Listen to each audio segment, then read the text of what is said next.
Hey guys, it's Jodi here with Honeysuckle Hill Bee-stro, and I have Beau Bayh, who's running for Secretary of State on the Democrat ticket. Beau, thanks so much for coming to the table. Thanks so much for having me, Jodi. I'm so excited about this. Full disclosure, you're my very first Democrat that I've ever had at the table. I feel honored. Are you? my dad and I came to the Father's Day brunch here, so you at least had two back there. Yeah. But... Well, we've had Democrats, but nobody that I've really had an interview with. So I've been looking forward to this because I think it's important. The whole reason why we're doing these videos is because I feel like as politicians, most people, or once you're elected to office, that most people look at politicians as being characters and not real humans. And so my whole idea of doing this is to make you all seem more human, and that's why we focus on food here, because we all eat and we all share that in common. So, and oftentimes the best moments in your life are shared around a table, right? That's right. The people you love, your friends, your family, sharing stories, even grief sometimes. Food can help with that. So, it's great to be here. Well, good. I'm glad to have you. So, okay, there's a million stories out there. You have had so much written about you your whole entire life because of the family that you grew up in, And so I kind of want to go a little bit different route than what maybe most people ask, because people can find out a million things about you and the Bayh side of your family. So I want to start first. When did you decide that you wanted to join the Marines, and what was the catalyst? Yeah, so I, like a lot of people, my granddad, Birch, who's actually from Vigo County, Shirkyville, was a farmer there.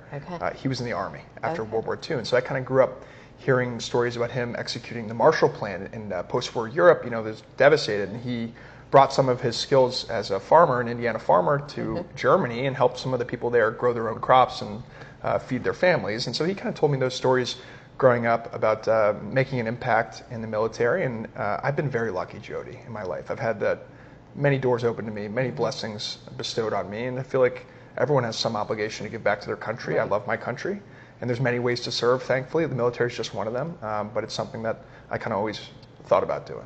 So even as a little boy, you were like, oh, my brother and I played toy soldiers all the time. I did. All the time. But I had always had a penchant for the Marine Corps, and he ended up joining the Army. So sometimes we staged a little bit different battles, but I'd always want to do the Marine battles, and you want to do the Army ones. But and I loved being outdoors growing up as a kid in the woods, and what I ended up doing in the Marine Corps involved a lot of being outside and field craft and things like that. Okay. So, I want to talk about some of the negatives, because I feel like whenever there's negatives, said about you, you should always have the ability to address those yourself, because sometimes the negatives really aren't negatives, So where did you grow up? Because that's one of the things that my algorithms, as a Republican, that, there's a question of, Yeah, so I was born in Indianapolis, seventh generation of my family born here in the state of Indiana. We moved when I was young because my dad was serving our state in Congress. So when I was 4 years old, I didn't have much of a choice over where we moved. Exactly. But that being said, and I can only speak for myself, but when your mom or your dad is representing your state in the United States Senate or the House of Representatives, you almost feel like a representative in your own way. And I was very proud of where we came from. I knew that I would always come back to Indiana. I love my state. It's where my family lives now. And every adult decision I've made since I've had agency to do so has been, how do I get back to our state? So I've voted in every election here since I was 18. I didn't have to do that, but you vote in a place that you want to have a say in who your elected officials are. I paid income taxes here for the past 8 years. That's not always a fun thing to do. And I took my oath of office as a Marine in the War Memorial in downtown Indy. So I love this state, and I've not always lived my entire life here, but this is a place that's important to me. But I'm going to just say this, because I have friends that had kids, when they served in Congress, and they lived, closer to D.C., and they still had a home in Indiana. I don't know if your family still maintained a home. So you still maintained a home in Indiana. And I see those boys having almost more of an obligation and a love for Indiana, because they realized that they were kind of ambassadors for the state, even as kids. I don't know if you felt that. I did. Like I said, I felt And take the political party completely out of it. I'm sure it's the same for Republican representatives in the Congress. You feel, as a child, I mean, you're talking to your dad at the dinner table every night. And you're asking, "Hey, Dad, how was work today?" He's, "I'm working on this bill to help such and such people back home in Indiana, bringing money back to fund this project in Indiana." So of course it's around all the time, and we're back and forth all the time for campaign events or seeing family. Or going to IU football games, not when they were good. So I did feel in my own way like I was a representative a little bit. So I'm going to just say this: that's kind of an unfair criticism of you. So I'll just say that. Okay, so much is out there about your Bayh side of the family and the legacy that you have for that. That you have this political patriarchy, and I look at that and I think, okay, there's lots of farmers that are, 5, 6 generation farmers. Same thing with police officers, clergy. But it's almost like, okay, well, if you see that you want to do politics because you've seen what your family has done in politics, then that's bad. And so I feel like that's kind of an unfair thing. I think it's goes to show the way people feel about politicians. Today, it wasn't always the case, but today, being a politician is almost like a dirty word. And in my experience, when I was growing up, the reason that I've decided to do this with my life is not just because my dad or my granddad did it, obviously, but it does impact you as a young person growing up, seeing the impact they're able to have on their state and their country. For example, one of the things my granddad did when he was in the United States Senate is he authored an amendment to the Constitution. At a time during the Vietnam War, young men were fighting and dying for our country, but didn't have the right to vote because the voting age was 21. And so he authored an amendment to the Constitution to lower it to 18. And, it made common sense. If you're old enough to fight and die for your country, you ought to be able to have a say. I did not know that was your grandfather. And so you just hear those stories. And my dad, when he was governor of our state, instituted the 21st Century Scholars Program, which is a lot. It basically, if a kid in Indiana, they maintain a certain GPA, they stay off drugs, they stay out of trouble, they can obtain a college degree without debt to one of our amazing schools here. And that's allowed hundreds of thousands of Hoosier kids to go to school debt-free and have great, fulfilling lives. And you just hear those stories growing up. You want to live a similarly consequential life and give back, and that does inspire you to do it. Yeah. Anyway, I just wanted to address that because I feel like that's another unfair thing. It's not like you were, following your dad. Your dad was in Indiana politics, then he went to the U.S. Senate, and then he's been out for a long time. It's not like you've been following your dad around, this is going to be the one who inherits after he's done. You didn't inherit the position after he was done. It's been several decades. And there may be lots certain of people in between. To be fair to the critics, there may be certain politicians that do feel an entitlement. That's not me. I've been working my butt off for the past 9 months, getting all around our state, talking to anyone from any political party about the importance of this office and this campaign, and I don't feel entitled to anything. I just want the opportunity to talk to people and explain why our plans for this office. That's all I'm asking for a fair shot. So, okay, that's the Bayh side of your family. What about the maternal side of the family? What kind of legacy do you have from your maternal side? So my mom was from Southern California. Okay. And she... So I want to know how your mom and dad met. Sorry. Okay. This is a great story. I'm glad you asked. It's actually, they met at a restaurant. And, so both of my grandmas met each other at the 1968 Democratic Convention. Bobby Kennedy was running for president. My grandma on my mom's side really loved Bobby Kennedy. And so they met at that convention. My dad was single, my mom was single, both politically kind of inclined. They kept in touch for a few years, and they said, hey, we should set them up on a date here. So they met on a blind date, and my dad wears contact lenses. But that night, he had not gotten his contact lenses yet. He wears glasses, but he was self-conscious, and he said, I'm not going to wear the glasses tonight. I don't want to see her to see those on, or me with those on. And so he didn't wear them. They sit down at the table. He could not really see her that well, but loved her personality. And then the second date ended up wearing his new contact lenses and said, oh my gosh, she's beautiful too. And the rest is history. And they had a loving marriage, and I could not have asked for better parents. They put everything they had into me and my brother. Just get back to the original point of your question. She's from Southern California. She put herself through law school at USC, waiting tables and doing beauty pageants. And she would always say growing up that there were maybe some prettier girls in the pageants, but they ask you questions about geopolitics or history, and she would just clean up on those questions. So but they pay you a little bit, and that would go toward her law school tuition. And then she's an attorney as well, and ended up moving to Indiana with my dad and starting a life there and working for some great. She was taught law briefly, or business law at Butler in Indy, but I think she would tell you if she was here today, 90% of her time was spent on making sure me and my brother had everything we needed. Yeah. She was a mama first. She was a mama bear. 100%. Good deal. So what about your grandparents on your mom's side? So your grandma was involved in Democrat politics, but what about your grandfather? What did they do? So my grandma was a newsroom editor at a local Fox station in Long Beach, California. That's right. Worked until she was 81 maybe or something. She just loved it completely. And then my grandpa was I know this is going to sound crazy, he was a rocket scientist at NASA. So my gosh, you just got all the brains. Well, I didn't inherit his love of science anyway, but so he was really involved in working on the Mars rover, if you remember when that happened, and some other space programs they had, and then briefly worked at the NSA as well. But he went to Caltech. He's I think my brother inherited the love of math and science, and I maybe steered more toward the humanities, but he was just he's a great man. He's still alive today, and they live in Newport Beach, Are California. both of them still alive? My grandma passed away, unfortunately, but my grandpa's still living in Newport Beach. So how often did you get to see them then, since they were in Southern California? Not too often, but they would make a point to come travel out for Christmas, Thanksgiving, those types of things. And they made the effort to get near me and my brother. And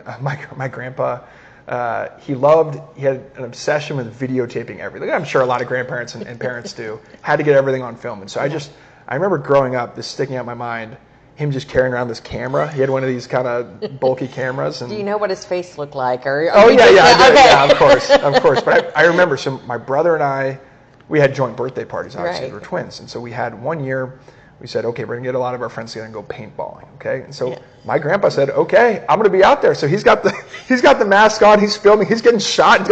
And we played the tapes back later on, 5 or 6 years later, and you could just hear him go, he's getting shot while he's filming everything. So I love it. But he wanted to just have this memory of us that we could look back on, and so he's just a great person. I'm very lucky. I love it. I love it. So did your grandma? What was your mom's maiden name then? Brashear. Brashear. Okay, so did your grandma Brashear? Did she kind of give you tips, or I don't know? Were you old enough for her to give you tips on how to handle yourself with the press and things like that? I never really asked her about that. That's a good question.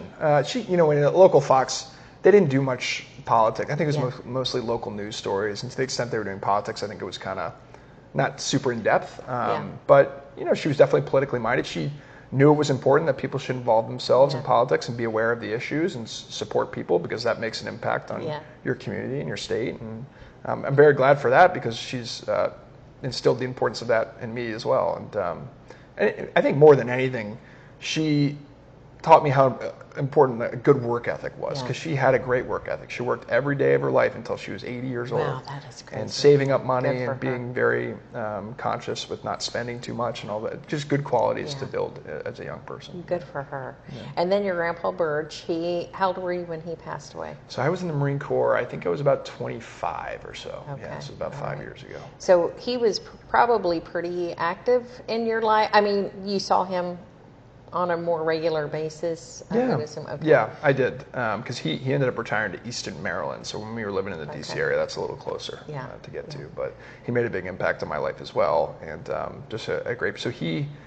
was born in Terre Haute, like my dad was, on our family farm there, and raised corn and soybeans and some pigs as well, which is great. We had the pork chops today, and then ran for the state house when he was only 26. And was elected Speaker of the House in Indiana in his 20s. And so that was a pretty, a great accomplishment to be that young. And then ended up running. Was he the youngest for a while? I don't want to misspeak, but I think he may have been the youngest, maybe ever. Okay. I'd have to go back and look at that. I'll look that up too, because that kind of stuff's interesting to me. But go ahead. Sorry. And then he ran for the United States Senate in 1962. So John Kennedy had just been elected, and so there was kind of a push toward getting younger, more idealistic people involved in politics. He idolized John Kennedy, And that's what kind of allowed him to do it, or got him thinking about it, and then was successful. But he only won by, I think it was 1 or 2 votes per precinct. Oh, wow. So it was a very close election. Which just goes to show in politics, it can come down to a coin toss sometimes. That's right. But then lived in served several terms in the United States Senate and was able to accomplish some really great things for our country, in my opinion, and has a fantastic legacy and was a great granddad and father to my dad too. Yeah. So did he babysit you guys very much since he was so close? Sometimes he would, and he was a farmer, and so he once sold the farm, but he would always keep a garden in the back just because he loved loved agriculture. Yeah. And I just remember he grew these great tomatoes, and he loved tomatoes, and he would take them right off the vine and eat it like an apple. And I never adopted that kind of method, but no, he would just show, we'd grow things together, and he'd show, this is how you gotta tend to the plants and all that. And he's just he also was a Golden Gloves boxer in Indiana. Oh, really? So he was a big athlete, as my dad was too. So I think my dad and my granddad instilled in me the importance of being physically fit and involving yourself in athletics, and because it teaches good work ethic and discipline, teamwork, things like that. I think up until a few weeks before he passed away, he was still walking a few miles on the track every day. Oh, so he was, good for him. Great guy. Good for him. Awesome. All right, this is another off-the-cuff question. What's your favorite part about being a twin? Oh, wow, that's a good one. I think just having a built-in friend. From the moment you're born, you need someone to play one-on-one basketball with, you got it. You need someone to play video games with, you got it. You need someone to tease, you got it. Yeah. So it's great to have someone you go through so many similar experiences in your life, which is true of a lot of siblings, but I think it's a little unique, just be exactly the same age going through it. So that's probably my favorite part. Yeah. And especially the fact that you guys kind of lived in a glass house. And so to have somebody else to experience that with you, because nobody else is going to have that same experience. I got a good story about that. So my dad was briefly considered to be for the vice presidency. In my mind, I gotta, sorry to stop you. No, go ahead. But in my mind, I keep on thinking he was vice president. Sometimes he might think he's vice president, I don't know. But, so, when you're going through that, the news cameras stake out your house, all this stuff. And I remember my dad was taking me to, I think it was football practice. I could be wrong, but it was practice anyway, football or basketball. And so every time we'd leave the house, all these news cameras would run and try and ask him questions. They'd follow the car up the driveway. And so we get out one day. My dad doesn't shut the door of the SUV the trunk, and my football helmet and pads just start rolling out of the back down the hill. And so he's now thinking, oh gosh, I got to go do this. And now the press comes in, these football pads are asking him all these questions. And so, you said living in a glass house. That's just one. I remember looking out. I always kind of felt, my dad, this made it a testament to the kind of man he was and father, but I always kind of felt he had any other job. He's just, he worked for the government, but he didn't, I didn't sense that it was maybe as important as some other people would make you seem to believe. But I remember looking out our kitchen window and seeing these cameras stationed. I'm like, okay, there's something different going on here, right? But it's nice to have someone like your brother you can confide in if something's bugging you or something like that. And my mom and dad were great too. Yeah. Anyway, not very many people are twins either. You've got a lot of unique experiences in life that a lot of people don't have. So that's why I just kind of wanted to touch on I was born first. I never let him forget it. Never let him forget it. But he did end up growing a little bit taller than me. So he's got me on that. Well, at least he's got that on you. Yeah. So you can't let that. Okay, so let's talk about the Office of Secretary of State and what it does and how, not like the big overbroad, but specifically what it does for everyday Hoosiers. Yeah, so there are 4 kind of divisions of the office. The first is the elections division. So when Hoosiers go to vote in the fall, the Secretary of State's responsible for making sure that state law is being followed. And if you cast your ballot, you should have the confidence that it's being counted correctly, all of those things. Then you have the securities division of this office. So the Secretary of State is entrusted with the ability to investigate allegations of securities fraud in our state. So if you offer a security in our state, you have to register it with the Secretary of State's office, and any allegations of fraud are investigated by this office and then the findings are passed on to the Attorney General. Okay. And then you have the business division. So when you, as a new business owner in our state, register an LLC, you want to start found your company, you do that through the Secretary of State's office as well. And then the fourth part is the auto dealership division. So there's all types of state laws that regulate the way auto dealers have to operate in our state. So those are the four kind of responsibilities of this office. The election part probably gets the most public attention, but the other three are really important too. So it seems like a lot for one office. Yeah, you know, it's expanded. My dad was actually Secretary of State. It was his first office, and they didn't do the auto dealer thing when he was Secretary of State. I'm not sure they did the securities part of it either, but they always had the election piece. You know, he was just, well, I'm thinking about it. So there was a very contentious recount when he was right after he had been elected Secretary of State, one of these congressional seats, and was it the 8th by any chance? No, I think it was up north somewhere. Okay. I could be wrong, but folks at home can look this up. It was 1987, maybe 86 or 87, something like that. And my dad was a Democrat, but had to oversee the recount and cast the deciding vote on who he thought should win, and voted to seat the Republican congressman. So you can imagine that did not make him a popular guy in D.C., but he used it as a teaching point to me growing up. As a public official, you should not do things that make your party happy. You should do things that are right for your state and your country. And he looked at the evidence, he looked at the facts, and came to the conclusion that the Republican had won the race. So it's just doing the right but hard thing is sometimes hard in politics, or people don't always do that. But I think when folks are making decisions about who to support in this, they should look for that kind of character and quality. Yeah. So that's just a story I heard growing up from him. I did not know that. I was alive. I should have been paying attention. And you know what? So the story in the Indy Star the next morning, talk about a great headline. It said, "By, an honest man." You can't get that headline. That's, So is that what you're trying to attain to, a headline like that? Well, I try to attain to do the right thing. The headlines are great if you get them, but I think the most important thing is that you do the right thing. Yeah. That one of the most important parts that I didn't mention, which is now talked a lot about in politics, is this office is responsible for maintaining the campaign finance transparency portal. Okay. And so when people are donating to campaigns here in our state, the Secretary of State's office is responsible for making that transparent, or at least as transparent as possible to the public.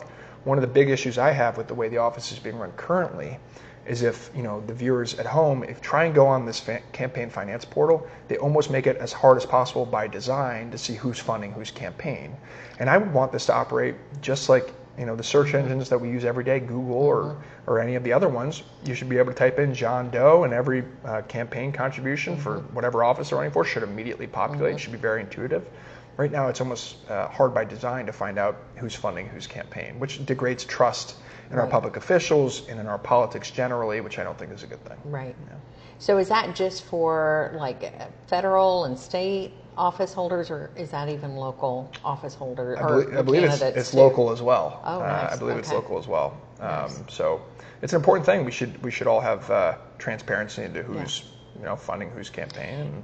Do you have any idea how many elected officials there are in Indiana? Clear down, to township trustee up to U.S. Senate. I can hazard a guess. Okay. Oh gosh, I'm going to say, is it?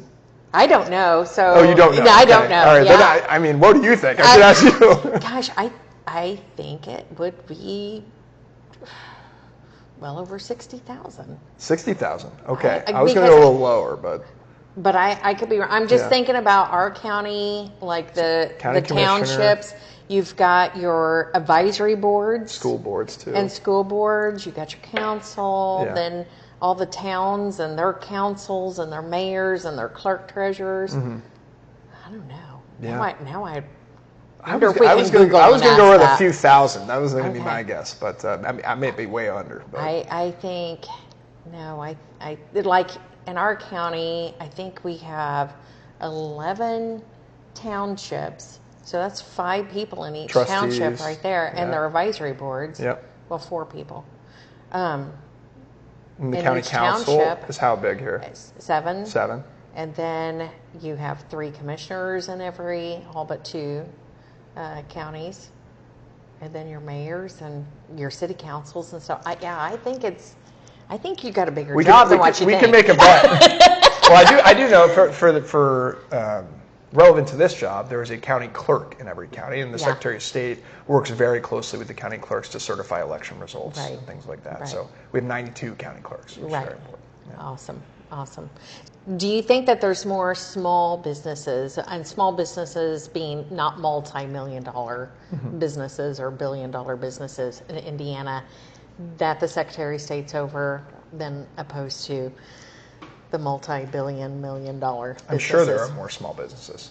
I'm sure, and it's extremely important because there are more people rely on them in our state, and we should have support business owners to found businesses, reduce red tape where it's possible, get government out of the way, and let these people, grow their companies in an amazing way that they can employ people, provide for their livelihoods, pay taxes in our economy that fund our schools and roads, and make sure our police and firefighters are taken care of. So anything we can do as a state to support small business owners, reduce bureaucracy, reduce red tape, we should do that.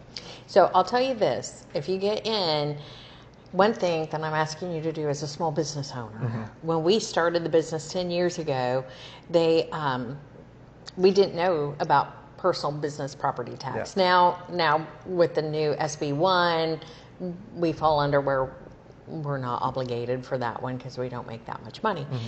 But we got dinged and had to go to the sheriff's office to pay our personal property tax, whatever it was called, because I didn't even know there was such a thing. Yeah. There's no nice, tidy little checklist of what you need as a small business owner, of all your obligations to the state and to the county and all that good stuff. So it'd be nice if there was a nice, tidy little checklist for new business owners. One of the things I hope to accomplish, this is a broader point with this office, is that unfortunately a lot of the tools which the office oversees, particularly with the business division, have not been used to help the small business owner. Instead, they've been used as a means to promote the office holder himself. And so if you go, just as an example, if you go to the business division of the Secretary of State's office website, and you click on the button, I want to start a business, you see a bunch of pictures of the current office holder and information about him, and you got to scroll to the end of the page where you see something called the Small Business Development Center. It's a great resource in our state. If you click into that, it makes new business owners aware of lines of credit that may be open to them, different requirements where you gotta, if you're this close to a power line, you have to do this with your business. Great information. Yeah. The problem is that it doesn't, not that it doesn't exist. The problem is that if the office holder, don't know. you got to use the office as a means to benefit the business owner, and not as a means of self-promotion, right? So that's one of the things I hope to do, is just a broader point. Yeah. So let's talk about the election division. A lot of talk about voter ID at the federal level. We have a voter ID law here in Indiana. You yay or nay? I support the voter ID law. I think it makes common sense. Look, the state provides it at no cost to the voter, and so it's a low barrier, and it makes common sense to keep our elections secure. You got to be able to prove who you say you are when you go to vote, so we know you're an eligible voter. So I'm in favor of the voter ID law. So what do you think we do right in Indiana whenever it comes to elections? I think we do a good job. There's a great program called the Hoosier Hall Pass program, and so this allows kids in high school who are below the age of 18, but you get all the requisite sign-offs from your teachers and all that, to go work at the election places. And I think we do a relatively good job of encouraging people to work at their polling place. Programs like that are great. I worked at my polling place during the primaries, and the more we get people involved in seeing how it operates, the more faith we can have in the fact that it's being carried out according to the law. So I think we do a relatively good job on that. One thing that I would like us to do better is increasing participation. I think we have secure elections. I think we have very few cases of voter fraud. That being said, one case is too many, and they need to be prosecuted to the full extent of the law. But I think our voter ID law is generally good. We have one of the lowest rates of participation in the country, and so I'd like to see more eligible people participate. So what do you think attributes to the low voter turnout? There's a lot of reasons, but this has been a main focus of our campaign. The biggest reason that people don't vote today, at least the research bears this out, and then my anecdotal experience just talking to people, is they feel like their vote doesn't matter. There's a big apathy problem, and people say, because voting, there's a cost to voting in some sense. You have to take, let's say you own a business, and this is time you could spend doing your taxes or balancing your budget or what have you. You have to, instead of spending that. I'd rather go vote than pay do my taxes. That's a bad example. But let's say you have family. You got to take your son to basketball practice, and this is time you could spend doing other things, but you're going to choose to go vote. You're going to be less likely to vote if you feel like your vote doesn't really make a difference. And so there are some things we can do as a state to increase competition in our elections, which would incentivize people to go participate. And one of the things that I think would do that is ending straight ticket voting. We're one of only 6 states in the country which allows this. And when did that start? Because I feel like that's been in my lifetime since I've been a voter. I'm not positive of when it started. Okay. I know it's been around for a long time now. And when I say I want to get rid of straight ticket voting, and I say that to Democrats in Indianapolis, they're not very happy with it. Right. But I don't support, this gets back to the example with my dad, I don't support policies because they're good for my political party. Right. I support them because they're the right thing to do. Right. And what would happen if we got rid of straight ticket voting, instead of electing people just because the colored jersey they're wearing, which is currently the way it happens, the first page, just to back up a little bit, the first page in your ballot doesn't have a list of names or offices. It just has red team, blue team. Right. And so we get sometimes individuals, in my opinion, like the current Secretary of State, that are not elected on their individual merits because they're the right person for the job, but instead are elected because they're wearing the right colored jersey. Right. And so if we got rid of it, we'd elect people because they're the right person for the job. We'd also have more competition in our elections. And I practice antitrust law. There's a reason we have antitrust laws in our country. If you have one store in town, you can charge consumers whatever price they want or you want. Mm-hmm. There's no incentive to offer a better product. Right. Same is true in politics. If there's one group in charge of everything, there's no competition. It can lead to some pretty unreasonable results where the office holder doesn't feel any accountability on the part of the voter, right? Mm-hmm. So regardless if you're a Democrat, Republican, Independent, I think we can all agree that more competition is good because it makes both sides more accountable to the voter, right? Right. So, okay, I got a couple things to talk about with that. So, but let's just talk about this. There is more competition in this race because Greg Ballard looks like he's going to be on with the new Lincoln Party. So what I'm hearing from you is that should be okay, even though it might affect your race personally. I think voters are hungry for more choices and more competition. And so I welcome him into the race. I think we'll have a robust debate about the issues in this election. And all the reasons I just said, I'd be a hypocrite if I said I didn't welcome more competition into this. So I just did a little bit of search last night. So in Clay County in 24 general election, 30% pulled a straight Republican ticket. And I didn't even give the tally for the Democrats because it was a lot lower. But you're right. In Lake County, in Marion County, Vanderburgh County, those numbers are flipped, and they're higher numbers. So I think you're right on that. Another thing, I'm a little nerd, so bear with me on this, okay? For a long time, I've been thinking, okay, when did we go to a primary system? Because before 1915, I figured it out because I spent some days at the state library doing some research. 1915 is whenever the statewide voter primary law came in, which forced us basically down to 2 parties, because prior to 1915, there were anywhere from 5 to 8 different parties that had platforms in those nice little Secretary of State yearbooks that are in the state library. And whenever we went to the primary system, you got to have 10% to be a legitimate party where you have, primary access. And that creates a whole new party apparatus at the state level and blah, blah, blah, blah, on down.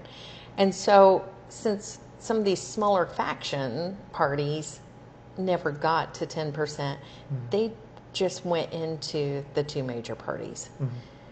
And I feel like that it has kind of watered down and has actually weakened. Even though they're strong, it's weakened the ideology and what the 2 parties stand for.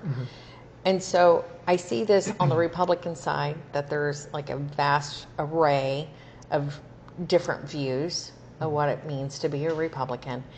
And as an outsider, I'm seeing that on the Democrat side too.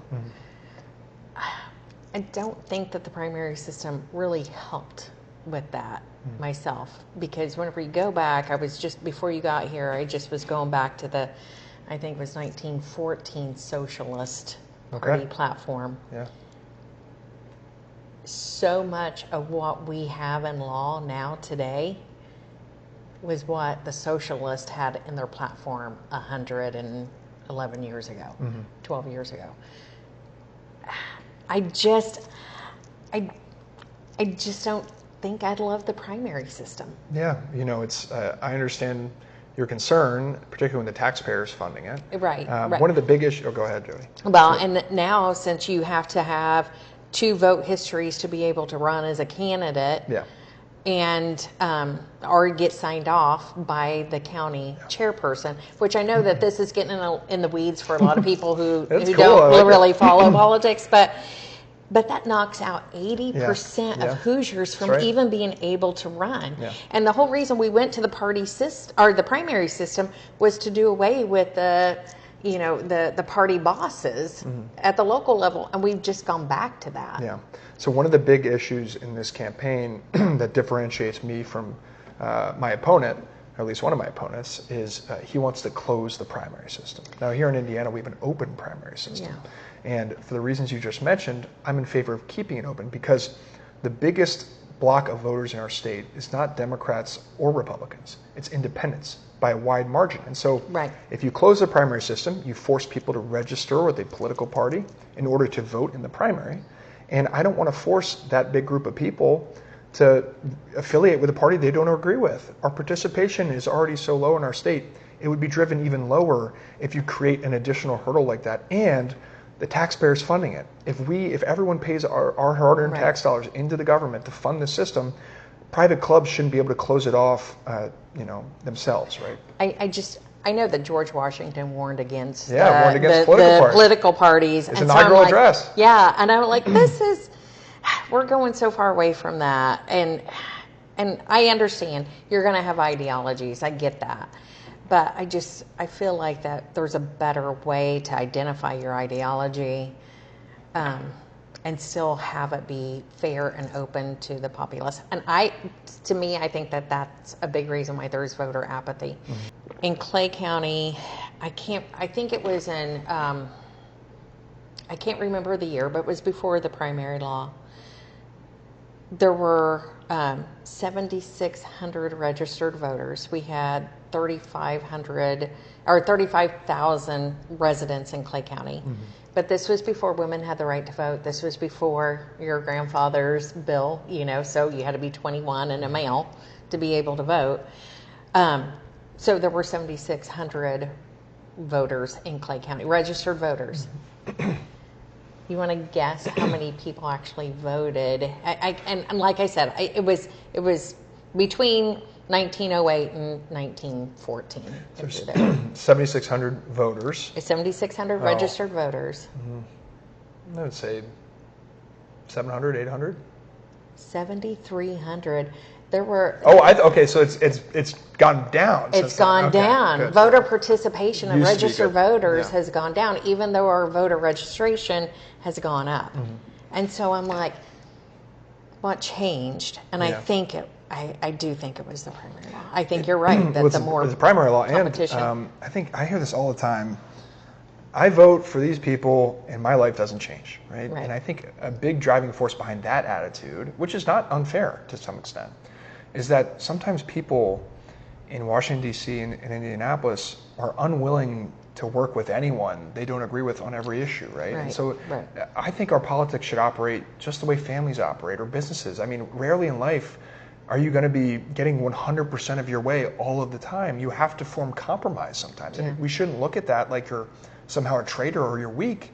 It's an acknowledgement that in order to get things done and accomplish for the voter and things for the voter and the taxpayer, you got to give and take a little bit. You got to work with people, right? And I think sometimes members of both parties, certainly members of my party, take a hardline approach where I won't work with anyone who doesn't agree with me on everything.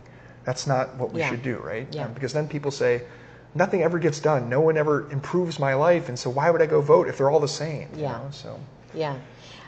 I'm going to say something that's very controversial, and I probably won't put this on here, but I'm just going to say this. But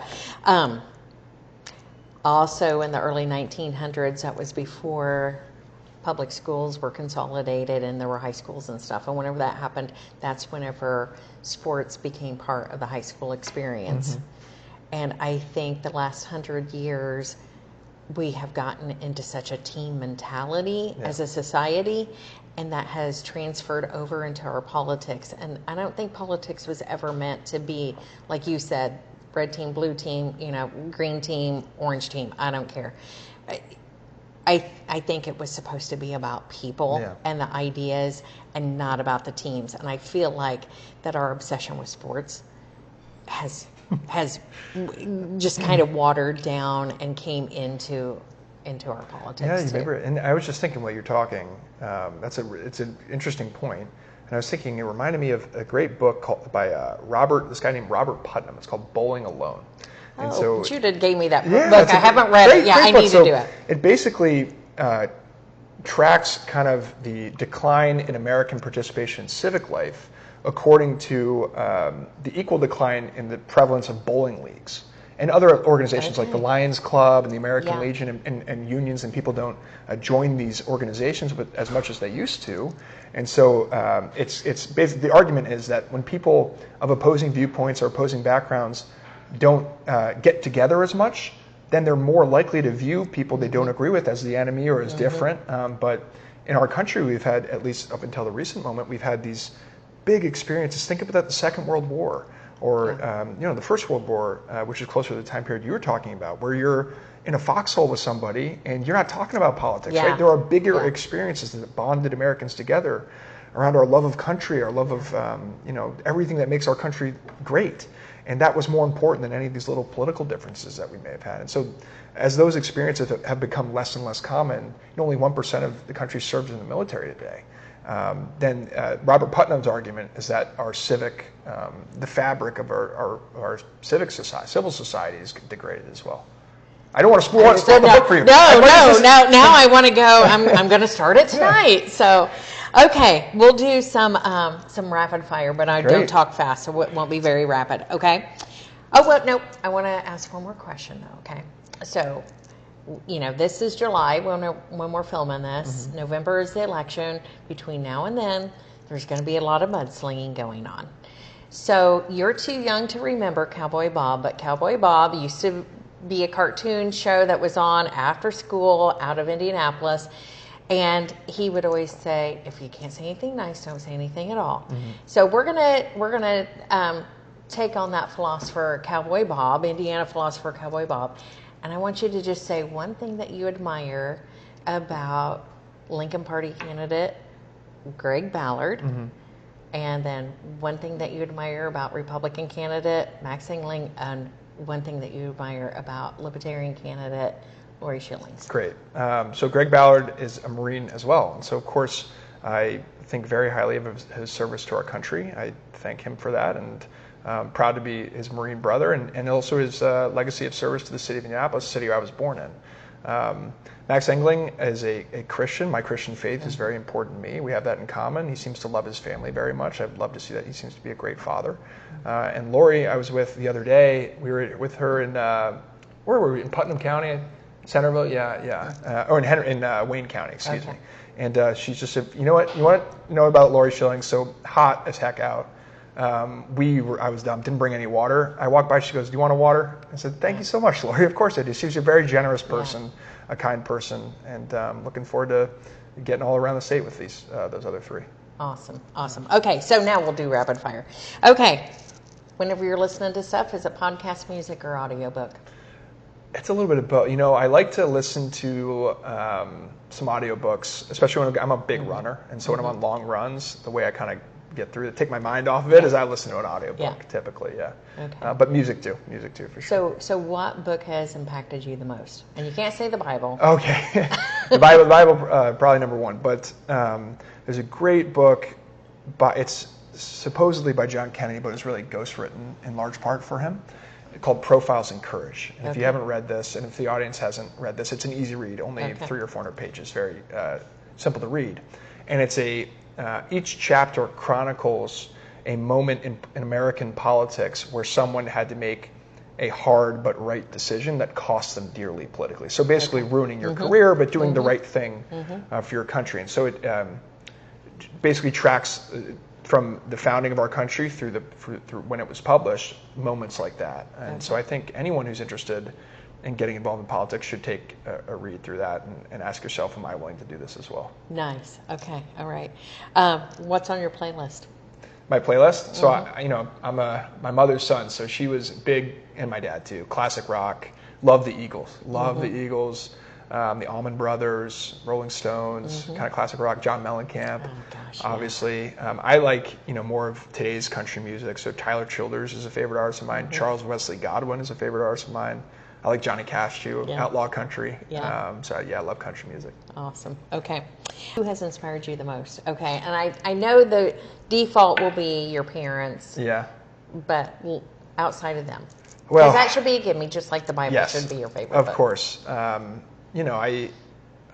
The life of Theodore Roosevelt, I think, is very interesting. And he was someone who was born asthmatic, kind of a sickly child, but persevered almost through strength of his own will to become this American icon of rugged individualism and protected our public lands in the West by instituting the national parks and preserving all this amazing natural resource that we have in the Western United States, and did some really good things for our country to make it a little bit more fair. Took on some of the monopolies that were really hurting people, and making sure that we had competition in the market, which made prices lower and allowed people to compete.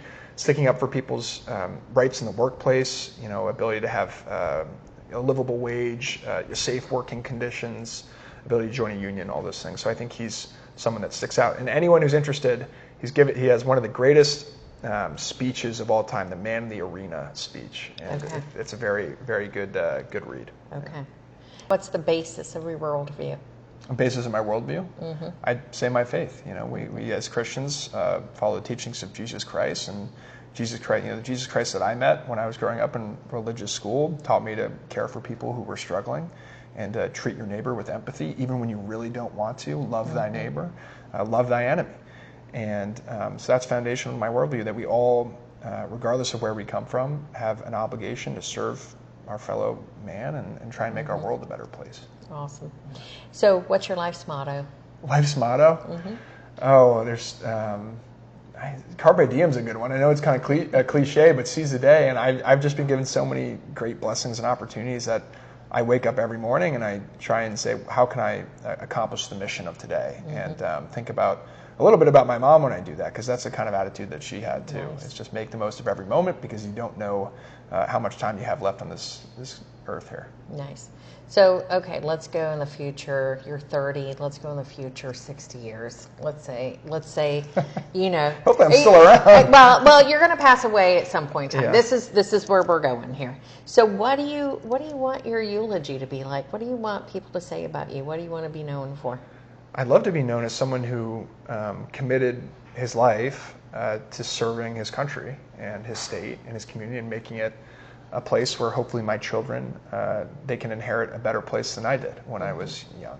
So I will make mistakes. I have made mistakes along my life's journey, but hopefully when it's all said and done, people will see that I've tried my best.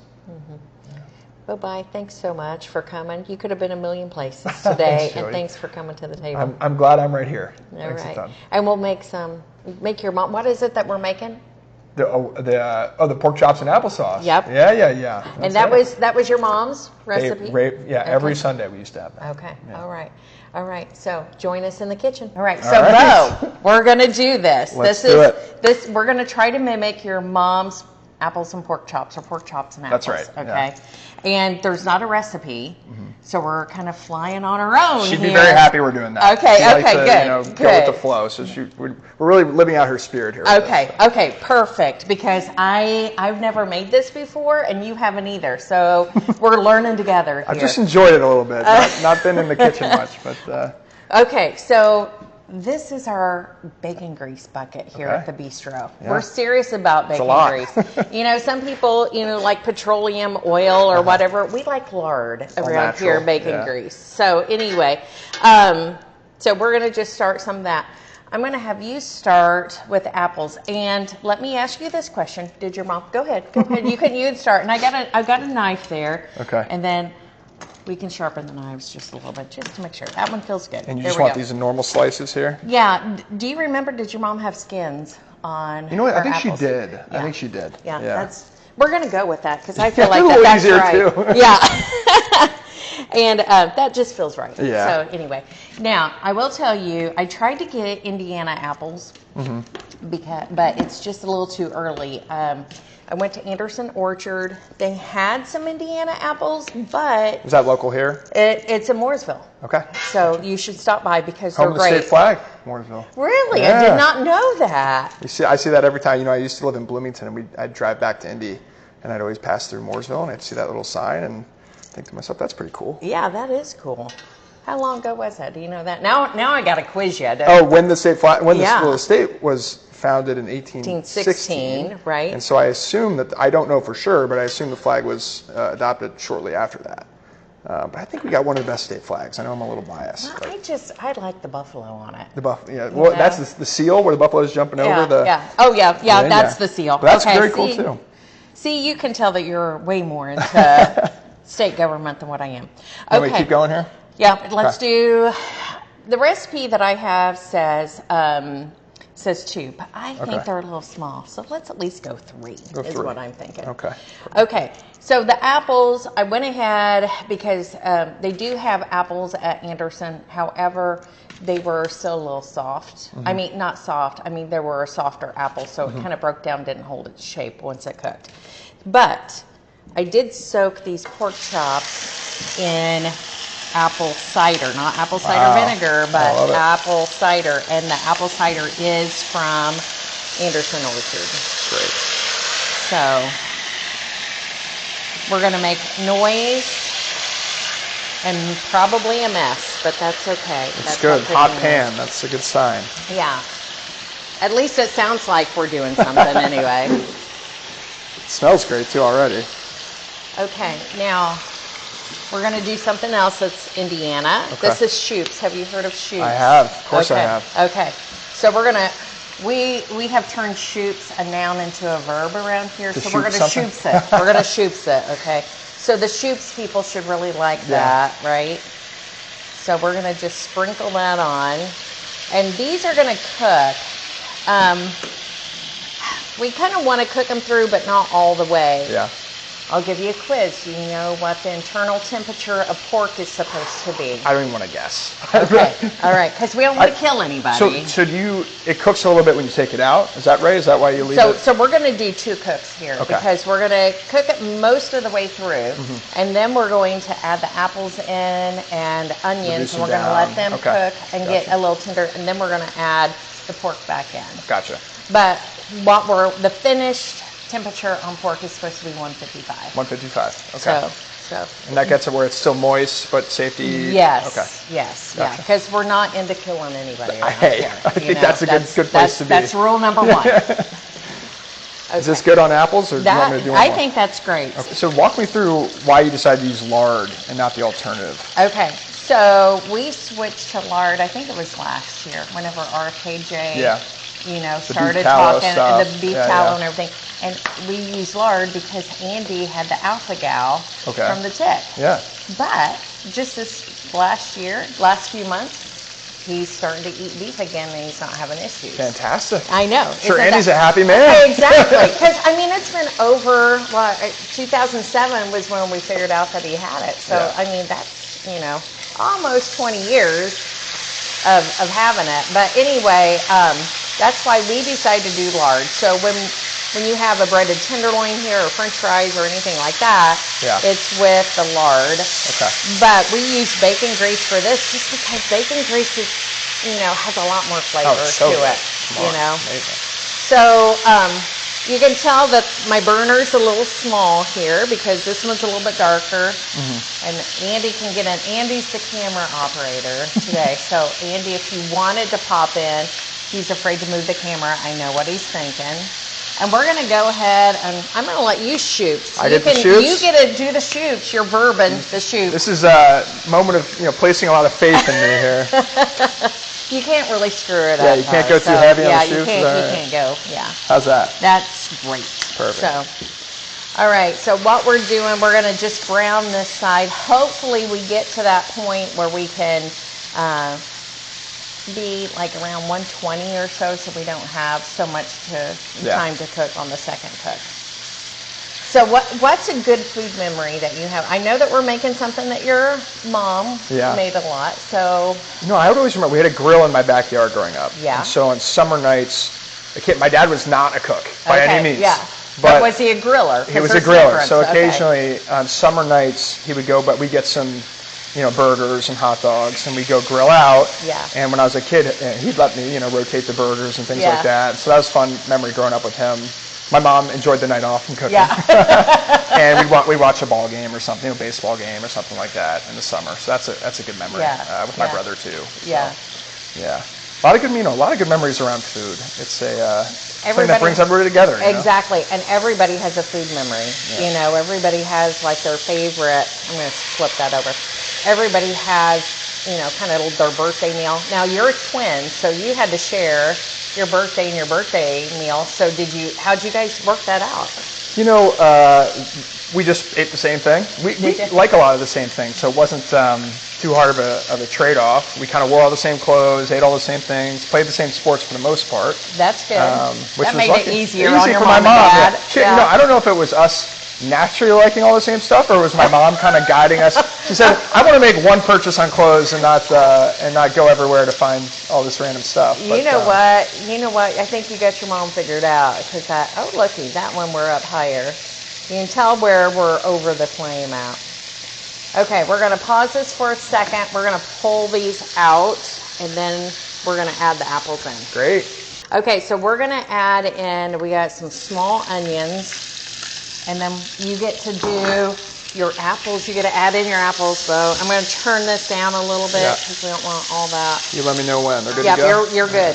You're on. This is your time to shine, Beau Bayh. Hey, if this Secretary of State thing doesn't work out, you need an apple cutter in the back. Okay, all right. I'll remember that. We used to make a bunch of apple pies and pumpkin pie and pecan pies at Thanksgiving. Mm-hmm. And Andy and our daughters were the ones that were the apple peelers and slicers. Because for apple pie, I don't want the peel on there. Of course. And that was, I think the most we made one year was 120 pies. Wow. And so, we make all of the pie crust from scratch, roll it all out and everything. And that was when we were in the little building, and our kitchen was 12 and a half by 13. Wow. And we made that many pies. I don't know how we did it. My dad's favorite dessert, and mine too, is a nice hot slice of pie with some vanilla ice cream. I think there's nothing better on the planet than that. So do you have a preference on what flavor pie? So my dad really likes cherry pie. Mm-hmm. I like blueberry pie. I like apple pie. Around Thanksgiving, sweet potato pie is great. Yeah. Pumpkin pie. I've never had a sweet potato pie. Really? It's great. It's kind of like pumpkin. Okay. It's a similar thing. I'm a big fan of the pumpkin pie, so okay. I can tell that these are already starting to feel a little tender. You want to get me in there. Try that. So you like them with a little bite to them, or? Yeah, I do actually. Okay, so I'm gonna, while you're doing that, kind of stirring that around and everything. We're gonna go ahead. Smells great, by the way, guys. We're gonna add in some cinnamon and some nutmeg into that mix. There you go.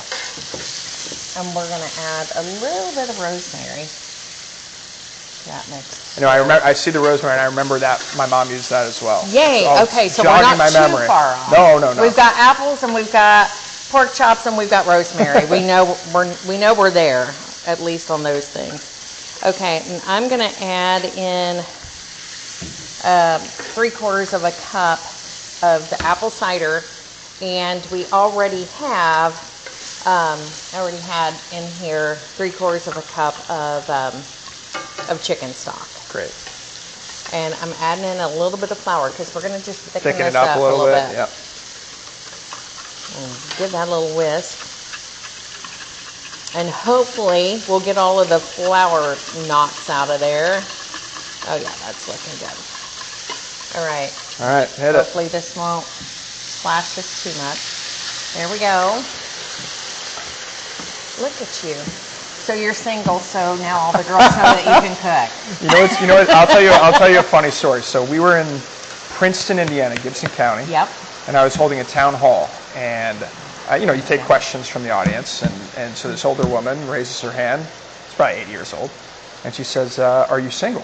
And I said, "Yeah, I am. Do you know anyone that you could set me up with?" And she said, "Honey, I'm asking for me." Awesome. So she was like fanning herself. Everyone's dying laughing. That is funny. Yeah. Okay, so we don't know about the Dijon. Let's just add a little. I think we add a little, yeah. There we go. There we go. And then that's, as far as the thickness goes, that's looking good. I think we should go ahead and add those pork chops in. Okay. So I'll let you do that since you have the tongs in your hand. Great. Just set it right on top. Just right on top there. Now you realize this is your dad and brother are going to expect you to. I know. I got it. I know. Which is unless it really sucks, and then nobody's going to want you to ever make it again. My dad's such a nice guy. He's probably like, "Oh, buddy, you did a great job." Yeah. And let's just go ahead and put that juice. Let's just pour that juice in there too, because that looks good. That looks like that's got some flavor. Guys, you can't waste the juice. Right. Okay. Put that there. So perfect. Now I will tell you too, the flour that we added. We're talking about making some changes here at the restaurant. Mm-hmm. We switched to Italian flour. Okay. In the restaurant because. Why is that? Because they don't use the pesticides and stuff on their wheat in the European countries like we do. No, I always hear that actually. Yeah. You hear about people going to Europe and they can eat the pasta lose weight. And everything. Yeah. They feel good. Yeah. So a lot of people, since we've been doing it, a lot of people who have a gluten intolerance, not like celiac or anything, they can eat our rolls and our breads and stuff like that and not have any problems. My dad has a gluten issue, so he'd be very happy to hear that. So see, we could make him a cherry pie and he'd be fine. Oh, he's going to be very happy. So you want these flipped or just keep them? Let's let them do their thing for a couple of minutes, and then we'll flip them and then we'll temp them. Great. All right, so let's temp these bad boys, Beau. So we're looking for 155, 155. Right? We are over. We are in the 170s. We were talking too long. That one's about good. That happens. Yeah, that one's good. And you're temping them at the right spot, close to the bone. That one's good. Yep. Awesome. It looks really good. It does, and smells great, guys. That one's perfect. Look at that. Yay! One. Okay. Woo-hoo! Okay. That looks really good. It's delicious. Beautiful glaze on it. You can smell it. Yes, my goodness. And I think the acidity of the apple with the kind of richness of the pork and. Okay, that is hot. I am going to get a paper towel to hold on to that puppy. Okay. Say again what you were saying, because I was so focused on that hotness. I'm doing my best, Food Network impression. I know, here, that's what I was impressed. I needed to hear that again. The apples have acidity to them, which is kind of, you're the professional, but I think the richness of the pork would kind of cut against that a little bit, and nice balance here. So did you watch very much Food Network? All the time. Okay. Chopped, we used to watch that one, and Iron Chef. And did you ever watch Alton Brown? Is that, Georgia and Atlanta, right? I don't know where he's from, but he always talks about, like this food science behind things. I remember him, yeah. Okay. He wears those horn-rimmed glasses? Yes, yeah, yes. I know what you're talking about. So Sammy, who works for us in the kitchen, she is our Alton Brown. And I'm like, Sammy, I don't care about the science behind it. How's it taste, The molecules. But she's good. Yeah. And I'm like, oh, that's great. So, anyway. Okay, it looks pretty. It looks pretty. If this tastes good, Beau Bayh, it's going on the menu. Great. I love it. All right. And it fills up the plate nice, too. Look at that. The sauce turned out well. It's thick enough, I think. Yeah. Perfect thickness on the sauce. Now, pork chops are one of Andy's favorites, so we're going to have to get him in here on this one, too. No one's allowed to be biased here. That's right. Taste test. All right, I'm going to go ahead and move this over to the side on that one. Perfect. All right. Well, grab you a knife and a fork. Choose your plate here. I'm good with this one. This looks good for me. There you go. All right. See how this... So you got to get the apple in there. Oh, I forgot to tell you. I did get this. This is pork from an Indiana farm. Okay, great. I got it from Myers Market, and I told Mitch, the owner, Myers Market's in Greencastle. Yeah, I was there last night. You were there last night? At the Putnam County Fair, yeah. Did you happen to see any of the Myers family? I did not. But Okay. Next time I go back.